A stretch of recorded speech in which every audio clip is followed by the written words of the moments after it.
Alright, today's lesson 1.6 over multiplying and dividing real numbers. This should be really short for us. Okay?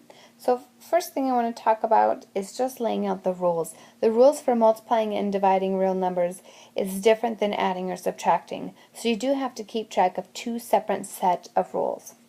So first thing, same signs. If we're multiplying and dividing, we're going to have a positive answer. Same signs can be both positive or both negative. It doesn't matter.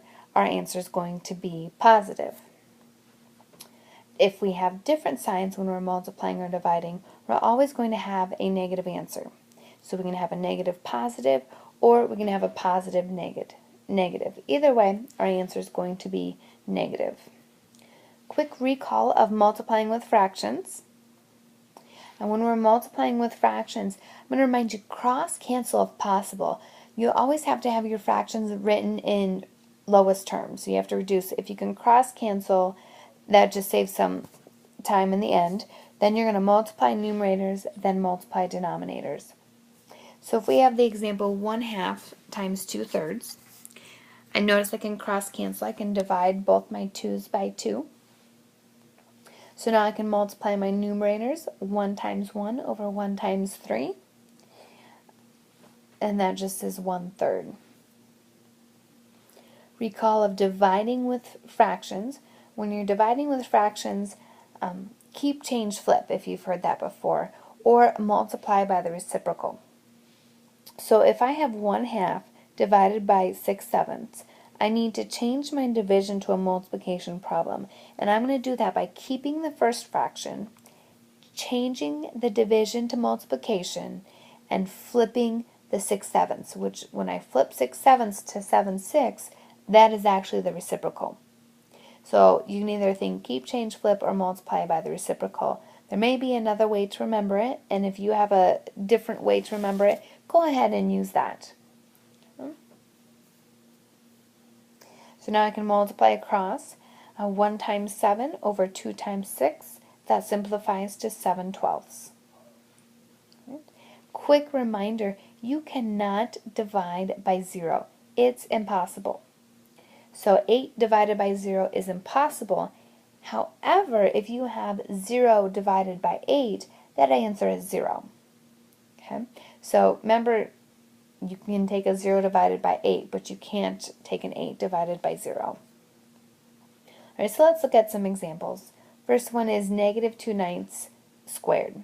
Well, reminder, when you have an exponent, it just means negative 2/9 times negative 2/9. So if I write that out, I'm going to do check to see if I can cross-cancel, which in this case I cannot.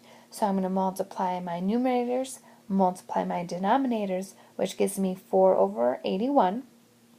And then I need to do a sign check. Since they're both the same, they're both negative, my product is going to be positive. Back to that same sign rules.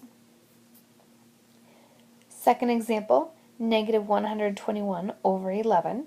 This is a division problem, even though it's written like a fraction. That fraction line means division. 121 divided by 11 is 11.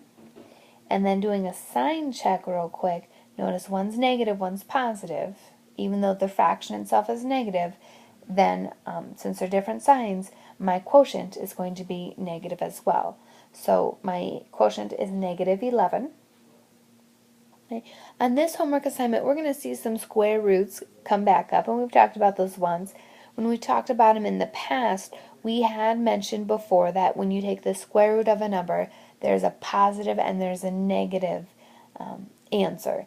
You're going to see on this assignment, well, let's just look. So the first example is a negative square root of 900. Notice they have that negative in front.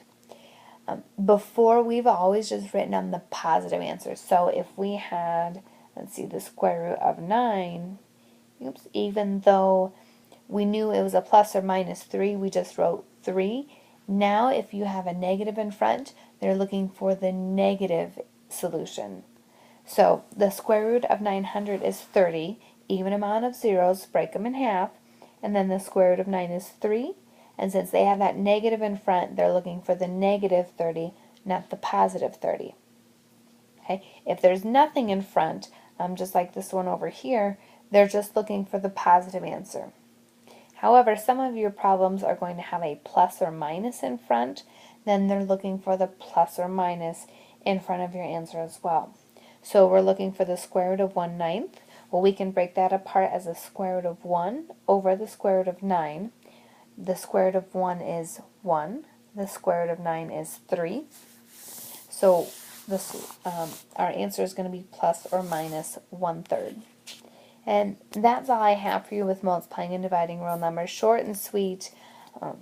Just trying to keep the second set of rules separate than our adding and subtracting rules.